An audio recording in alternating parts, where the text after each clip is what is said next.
Good afternoon, everyone, and welcome to the RotoWire Euro DFS Knockout Preview Show.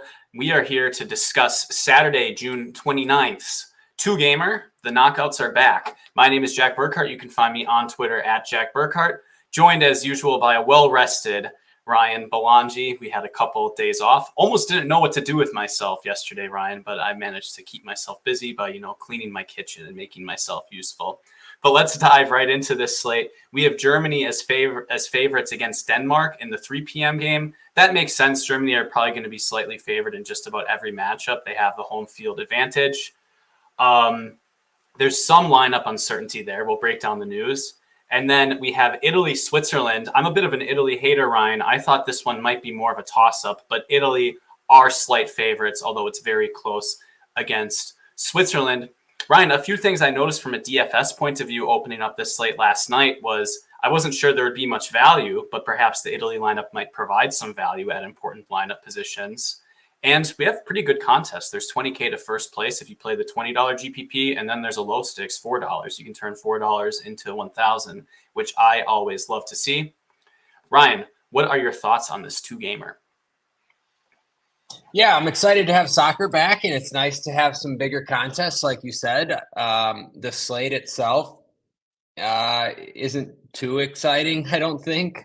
I mean, I guess it depends what lineups are, but it's another one of these slates with Germany where they don't have any forward-eligible players. We might get Füllkrug. We'll talk about that. But, that's the later game. If you got stuck with Füllkrug and he didn't start, you'd be get ready to learn Jonas Wind, buddy, right? I said I wasn't too excited about it because look at the totals. I mean, I agree with you about the Switzerland-Italy game. I thought it was basically a pick 'em. That's how I'm thinking of it as. I mean, look, the line is closer than that Austria-Netherlands line was.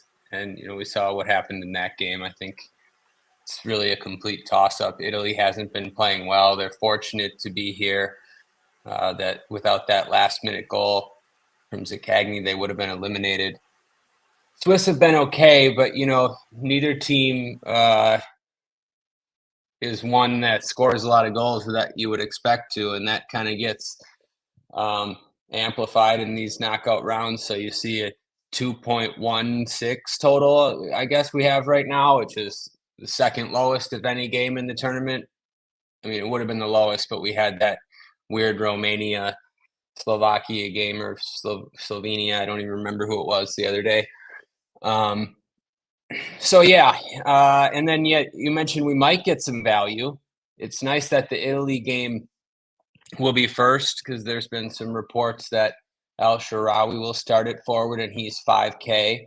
The forward position is going to be tough. I mean, it's tough on these Germany slates where they don't have eligible forwards. And then, Italy, obviously you're not going to pay over 9K for Scamacca in cash. Chiesa's been disappointing. I don't know. Yeah, those are my initial thought. It's interesting in some ways because I think Cruz might actually be the only lock for cash. I mean, you can make some arguments for other guys, like maybe you want to spend up for Middleset, but he's expensive. There's going to be a decision on Eriksson. It's probably only one of those two, unless you want to fade a guy like Musiala. Do you want sets from Switzerland? And then, do you want, we've got some news that maybe this Fagioli starts for Italy. And with DeMarco out, he'd be their set piece taker. He's like 4,300. Do you want to play him? I mean, he seems like a fine option, but he's also a defensive mid playing for Jorginho. And if you play him, then, you can't play three guys from the Germany game. You couldn't play like Cruz, Musiala, Eriksson. You couldn't play three Germany guys. You couldn't play, any Switzerland mid if you want to play Vargas, if you want, maybe Shaqiri starts. I don't know. So it's kind of interesting. What do you think, Jack? I agree. There's a lot of opportunity costs at midfield. I'm not even sold on. It's interesting that you said that. I wasn't sold on playing Fajoli, even if he did start. You're looking at a player who is gonna get subbed off around the 65th minute. That's probably what I would project right now. And he would get a share of set pieces, but I don't know. That's a lot in what projects as a pretty turgid game, especially for an unimpressive Italy side. Interesting that you might want to get Musiala and Cruz and Cash. That's a bit of an alpha play right there to go for Musiala, but it's tough to disagree with. And plus, you're going to be arrested before you play Ruben Vargas and Cash at 6,500, I think, if he indeed starts. Yeah, I was considering him. So don't arrest me. But it's I was just thinking about Fajoli, like, if it's that Italy lineup, he would probably have a monopoly. I mean, there's a chance he would, right? I mean, the only other guy out there that has taken any sets really is Chiesa, and they're both right-footed. I mean, I think Italy would be playing with no left-footed players if it's that lineup that the media are reporting. And it's weird that you wouldn't just jam in the guy on the other favorite for 40, the set piece taker for the other favorite for 4,300. But I don't know, maybe you would. I mean, it just might work out that way. We'll have to see. The lineup that Ryan is talking about, Italy are being speculated to play a 4-3-3. It would be Di Lorenzo as a fullback. Italy are forced to make a change for Calafiori at center back, so that's going to be Mancini or Buongiorno. And then Matteo Darmian would play left back. You're looking at a three-man midfield with Cristante, Barea, and then Fajoli replacing Jorginho.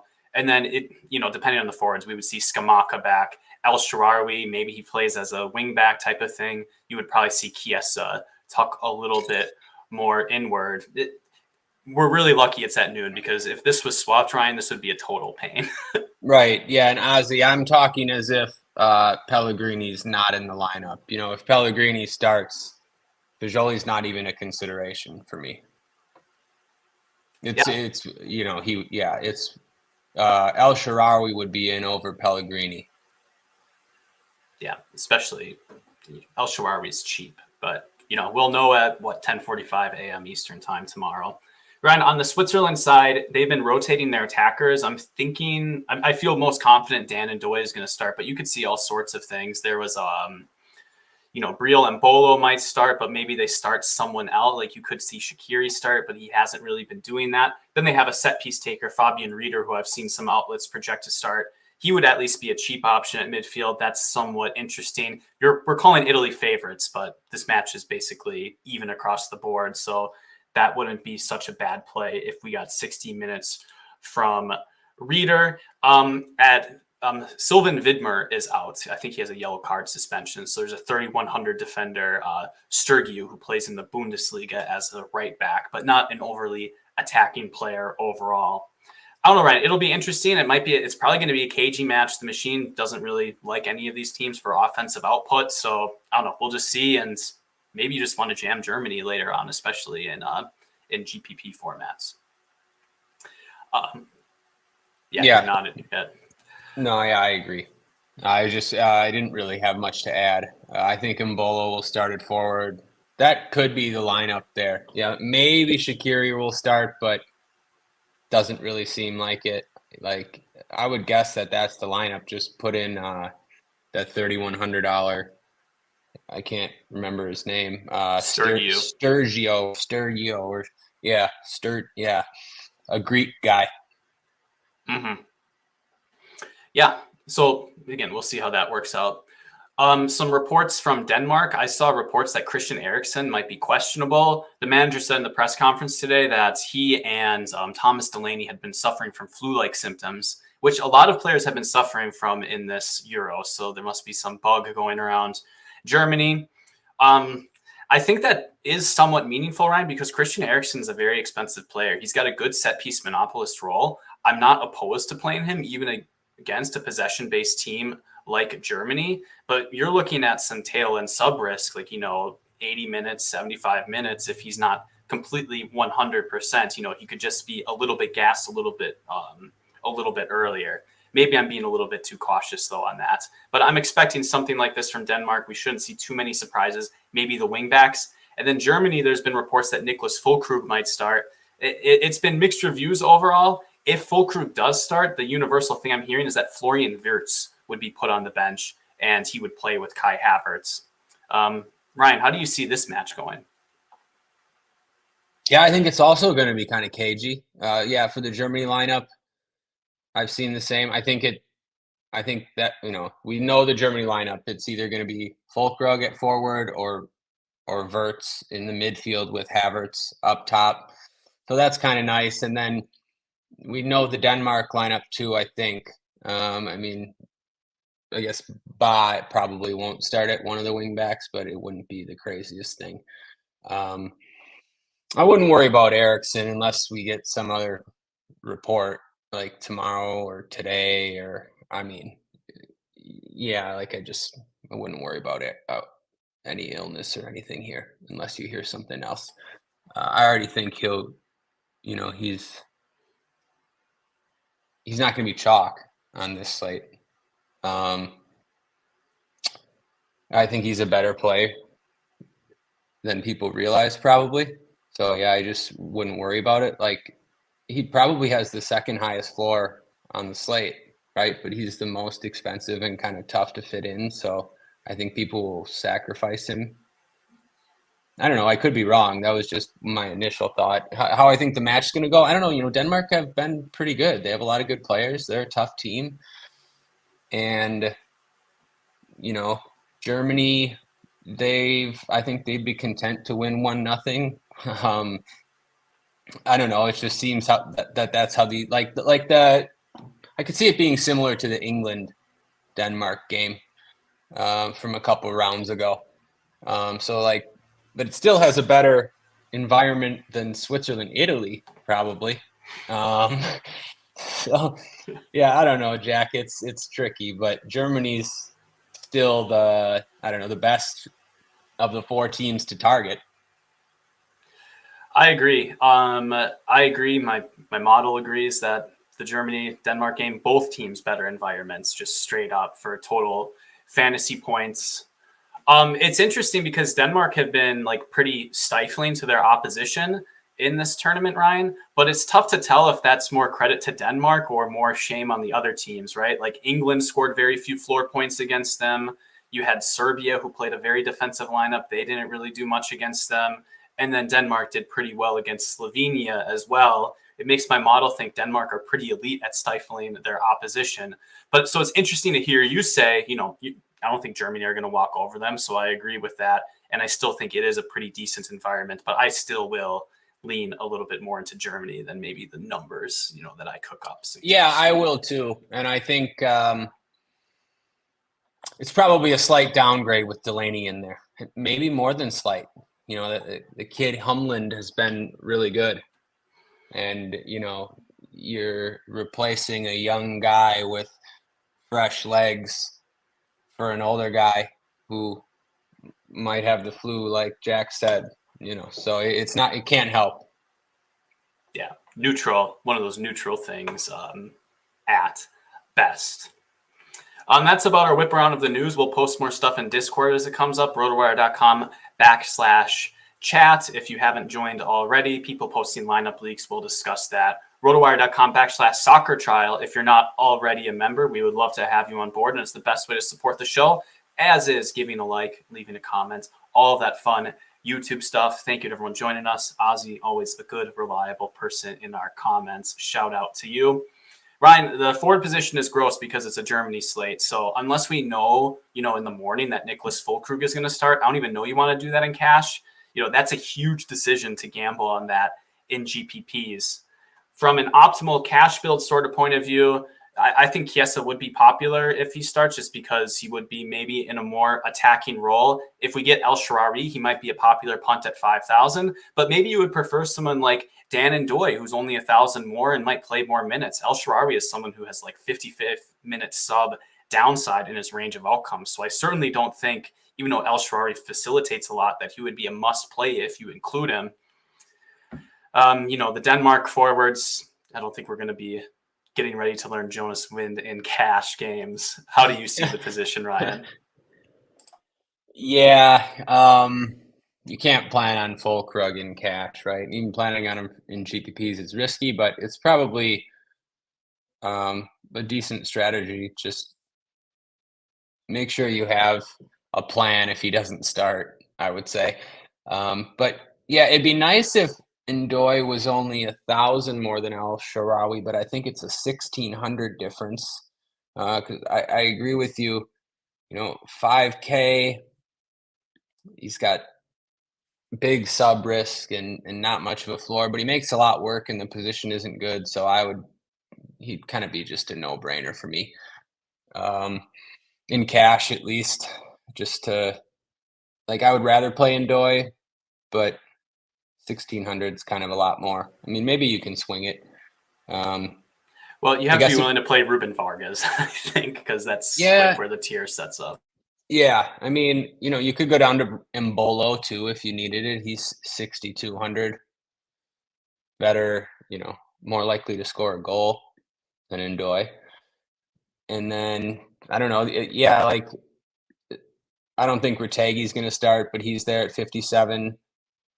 And then Højlund at 56, I think, is a pretty good tournament play. But I don't know because, it's a 2-game slate and he'll carry some ownership. Not a lot, but I mean, will a guy like Højlund carry ownership on this slate, you think, Jack, just because of where he's priced? I think just because of where he's priced. Or no, still. It's a 2-gamer, so and there's so few forwards to play. I just don't know where people are going to play their forwards. Are people going to jam Italy? Italy stink. My apologies to the Italians. I do not like the Italian national team. I think this is I barely think that they're better than Switzerland. But I think Italy aren't very good. Yeah, I think Højlund's interesting. I think he's a decent GPP play. Just because if El Shaarawy starts, you'll get a big ownership discount on him, and then if El Shaarawy doesn't start, there's just no cheap forwards, so there's not that much opportunity cost, and who knows, maybe Højlund picks off a goal and you're off and running. So he's okay for me in tournaments. But yeah, up top, yeah, it's gross, but you might go to Chiesa if you have the money. But also you could just, punt. You could play El Shaarawy and Ndoye. You could play both of them, actually. Yeah. I just don't know what else you're going to do. So I think, there's no one else to talk about. Those are the only options. Yeah, those are the only 3 that I'm interested in cash games as well. I'd like to get up to Chiesa, but Ndoye's been good. And if I feel like I want to play 3 more powerful midfielders, it depends if we see Fajoli sets. I don't know. That combination is viable depending on what you can do with the rest of your lineup. I'm going to co-sign your Denmark forward GPP take. Vind and Højlund will split ownership. I'll play both in a variety of lineups. You can correlate it with Christian Eriksen, and then you can afford more German pieces because, you might expect a more back and forth game environment right there. Seems like a pretty straightforward way to play it. My way to lean would be a little bit more in on Denmark, not a one-off, but I would play Eriksen and Højlund because I don't think Eriksen is going to carry much ownership. Something 2 2s or 2 3s, Ryan. Yeah, I like that. Let's dig into the midfield position then. We've talked about it a little bit. We have expensive Christian Eriksen who costs 9,000. I'm going to add the position filter on the cheat sheet right now. So he's going to always project well with set pieces, but again, Germany, Denmark just might not have many opportunities overall. So that's a difficult decision. He's viable in cash games, Ryan, but not a must, especially at that price. 12 points from Eriksen. I don't think I'm dead if you told me that was the final stat line. Other good midfielders, Toni Kroos, probably the top midfield play on the slate at 8,100. He's just their main set piece taker. Really important player. He's been going 85 minutes. It kind of feels like a no-brainer, especially when all the other German attacking mids are getting subbed early. I always like playing Musiala at 8,400. I think he has better floors than Wirtz, Havertz, and Gundogan. though some of these guys are a little bit discounted, Ryan, like, 7K Kimmich. Kimmich has been playing pretty well in this tournament overall. So, Gundogan 6,100. I don't think those are necessarily cash plays. They might be if it makes everything work. Like if you preferred Kimmich to Ruben Vargas, I don't think that's insane a take. A lot of opportunity costs at this position, and it's the most loaded one. What do you think? Yeah, I agree with pretty much everything you said. I didn't realize Kimmich was down to 6,900. So yeah, I guess if you preferred him over Vargas, or if you're in that range, he'd be fine. Musiala is quite a bit more expensive than those other guys now. Yeah, I don't know, Jack. If you knew Eriksson was going to score 12, would you play him or not? It's one of these things where I'd like to, but I don't have the cruncher looking at lineups. I just know it's not going to kill me, right? Like 12 points at 9,000. Do you think you can get the points elsewhere? Like I feel like if we get Fajoli starting, I could get points from there. maybe I could get 8 points at that price. I think I can get 8 or 9 points from Josh Kimmich for a little bit cheaper. I don't know. Okay. I just feel it doesn't kill me. Yeah, it might not. I hear you. Yeah, that's a tough decision. I'm still kind of undecided on it. It'd be one thing, yeah, if you can get 8 points from a guy like Bajoli, we'll see. Yeah, I don't think Eriksson's a must, but then, where are you going to spend if you don't play him? Musiala for only 600 less. I don't know. Like, is that more of a tournament play? I think you could play him in any format, but he doesn't have as high of a floor. You're probably going to get less minutes, and it's not like it's a great spot for him to score a goal. Yeah, so that's a tough decision there. And who was the other one? Cruz. Yeah, Cruz is just a lot. I mean, that's just a no-brainer. Cruz is the first guy in. Even he's even tough to fade in tournaments, but there's scenarios like multiple German goals that don't involve him, and then also just Eriksson over Cruz, and then making the lineup work. You can do some interesting things in tournaments, but you would need German goals for Cruz, not to be, not to outscore Eriksson in a lot of or Dutch or Denmark goals. I mean that involve Eriksson, but yeah, I don't know. Cruz is going to be by far the most popular, and I think deservedly so. Yeah, I agree. I think going back to would I take my 12 points from Eriksson, I think one of the decisions you would have, it might have to do with forward position, Ryan. Like, are you comfortable rolling out Ndoye and El Shaarawy? Then you're probably able to afford Eriksson. That's what I'm guessing. But I kind of would like to play a Chiesa, even though he's been a little bit disappointing. That's probably one of the major trade-offs that you're going to be looking at. Chiesa is someone who's at risk for 70 minutes. So tough decisions all around. Overall, Yeah. I agree with everything else you said, though. Go ahead. There is another trade-off, but I mean, I can tell that it's not even in your mind. So we'll talk about it when we get to defender. Yeah. Well, how about we get to defender? I mean, the cheaper options are a little bit gross in this midfield. We might see Fabian Rieder, who might start, who's really cheap, and then Fajoli would be 4,300. But again, we're just gonna have to. We'll know at 11 a.m. if that's the case. Yeah, both will be cash plays, so cash viable. Yeah, for sure. If Rieder started 3,400, I mean, 3,400 with possible set pieces. Yeah, I think he'd be a better play than Fajoli, I think. But yeah, I don't know who else you're considering for punts here. There's just not a lot here. I mean, 4,100 Abbey share at wingback. I don't know, not great, but yeah. Maybe he scores a brace again. Ryan, it's good to know that DeMarco is not going to play ahead of time, so we don't have to really talk about him. But he would have been a good play at 6,800. So this lays a defender position where Maxi Mittelstadt is 7,300, but he's absolutely been crushing at a per 90 rate. There's this, he's sitting on a yellow card, so maybe he comes off a little bit early for David Raum. We saw that happen in the final group stage game. So there is a little bit of risk, and Mittelstadt costs, as much as he's only 1,000 less than someone like Jamal Musiala, like players with huge ceilings. On the other hand, Mittelstadt has a big ceiling. Ryan, I think I want to play him just because he could lap the field. I don't think that's the player you thought I might be overlooking, though. You think there might be a good role with Gio Di Lorenzo if El Shaarawy starts, and that had to be the person that you were mentioning. Actually, no, because just based on price, like talking about Eriksson, like if you don't play Mittelstadt, then you can afford Eriksson. For sure. And I figured, it seems like something you're not even considering. I would say that, Mittelstadt's been very good.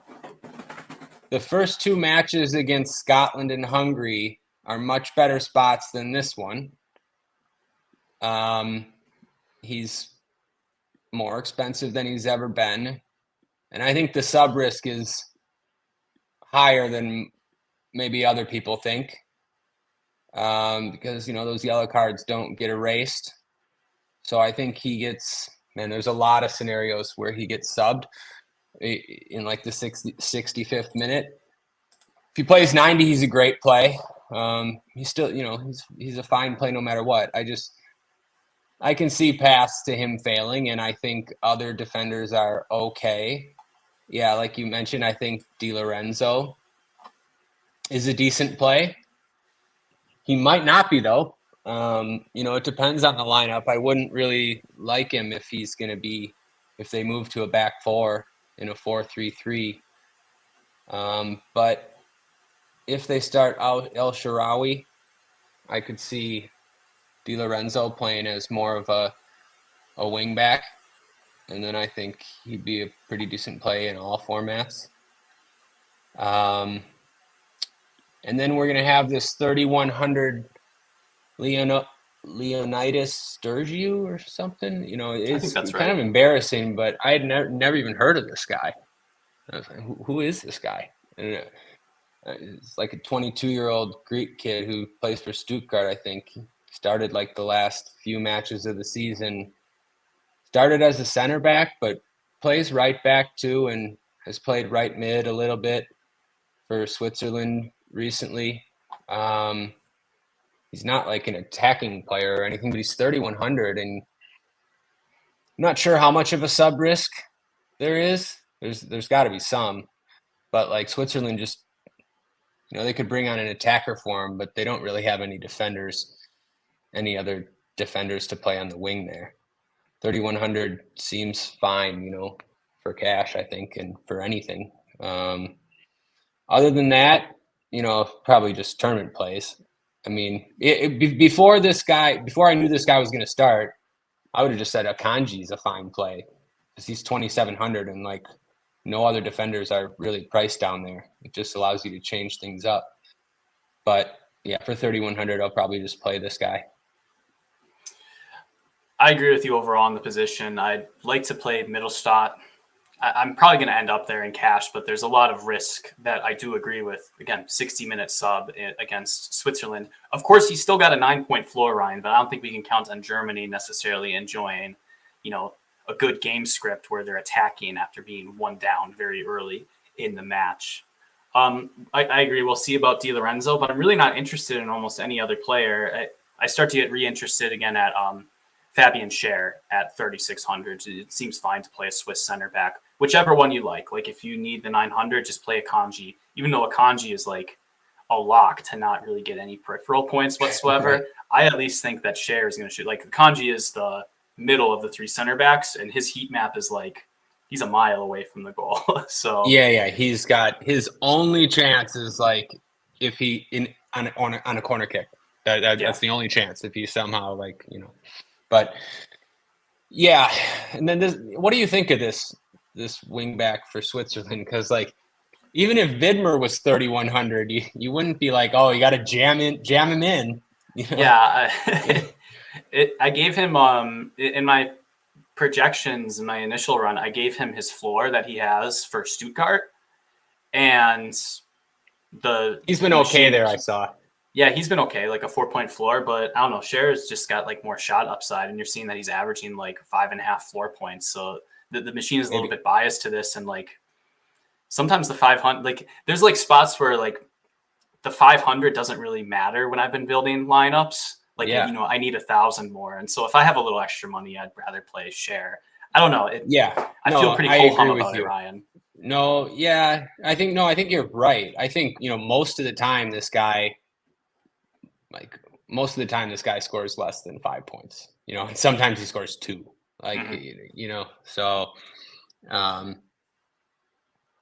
yeah, I think it's fine. I think it's fine. I'll just probably be punting. I mean, I guess maybe, like, I'm just thinking, like, can you spend up at both defender spots? You might be able to. Maybe you don't have to punt a spot. You know, if you get some of this midfield value, then it might not. Then you might just be wasting a spot. Yeah, you absolutely could. It's going to depend on. I've said this a million times. It's going to depend on the early lineup. But it's all going to depend on that first lineup. Like if I got Reeder, for example, at midfield, like I'm not going to punt a Swiss defender. Like I don't think so, at least. You know. Yeah. I share that. I share that sentiment. But yeah, I mean, the position's gross. We just argued about Leonidas Sturgiu versus Fabian Scher, and it was a really intellectually engaging discussion. So that's a sign that in GPPs, maybe you can take the house that built Belongia strategy, just pay up for 2 good defenders. Yeah, or I was going to say throw Rudiger into the GPP bucket. Yeah, just for all the reasons Jack said, and similar to Schär, he shoots and he actually crosses, especially when like Germany. It's weird, but like he tries to put in a cross or two every game from basically like a right center back position when Germany just like don't have a lot going on, and especially if they have Folkrug in there, like Rudiger fancies himself as a guy who's gonna, you know, score a long goal or get an assist from one of those crosses. I agree. He does something crazy about once a game. I'm like, why did you shoot that? Like, what's this guy doing? So I will co-sign that take as well. Any other defender takes, Ryan? No. We can move on to goalkeeper then. It's tough for me to care.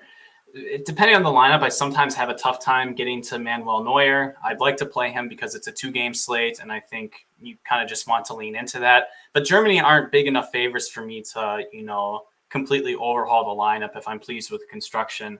Ryan, I'll play any of these guys. I think I'd probably, you know, I would prefer Sommer to Donnarumma and spend the 300 because I think the game's a toss-up, so he's technically a teeny bit underpriced, but that agrees with the odds.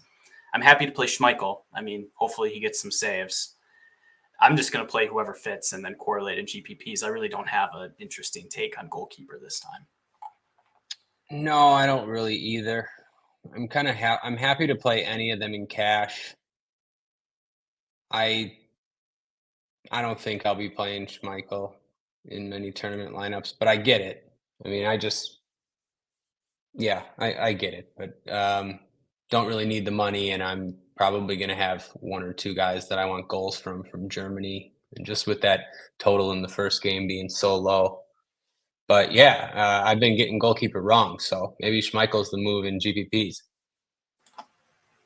Yeah, I mean, maybe there's no clean sheets. I think that's the case for Schmeichel, like both of these games. Yeah, that's 1-1. A good point, and that very well could happen. Yeah, I won't rule it out. Yeah. Oh, yeah, we do have extra time. Oh, man, I totally forgot about that. Yeah. Like, if these games end in draws. So that actually does put minutes at more of a premium, I think, overall. This doesn't have anything to do with goalkeeper, but guys who subbed early are like a little bit extra unvaluable if we have games that can go 120 minutes. Do they have an extra sub in extra time? Like, do they add the 6th sub? I can't remember if that's... I am not sure. And we'll look it up. But I don't know. I'm not going to plan an extra time. That's just my showdown GPP brain talking right there. Yeah. Important for showdowns, though. Very important for showdowns. I agree. Got to collect those accurate passes from your punts who play a full 120 120 minutes. You laugh, Ryan, but accurate passes are like, 1/6 of Tony Cruz's projection. He has over 100 in each of the 3 matches, and that's 2 DraftKings points right there. That's 3 crosses. We will take it. We will. 35 minutes. I think we've talked about just about every possible angle given the news we know at this time. Ryan, any final words for the people? Do you want to complain about what happened in that slate a couple days ago, the Georgia-Portugal debacle? Nope. I already forgot about it. Congrats to Pew for being smarter than all of us, playing KK and Mikatadze, winning everything. No. Final thoughts about this? I've just seen Ozzy mention Gundo. He doesn't really do much, but he scores still.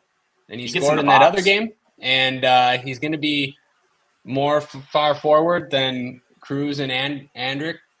I forget how Derek Ray was saying his name, but I can't do it.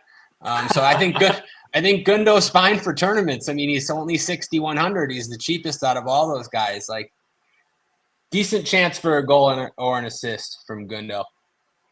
I hope that price carries over to Showdown because I know I'll play a lot of him and it's a pretty good Showdown. I think good contest for that later one. I agree. Yep. I mean, there's a lot of Ruben Vargas lineups that where you cost 6,500, you can just pivot that to Gundogan and boom, you have a decent GPP lineup. All right, everybody. Thank you so much for joining. Ryan and I will continue to cover these 2-game stagger starts throughout the knockouts. Good luck tomorrow, everyone, and we will see you tomorrow. Thanks, Jack. Good luck, everybody.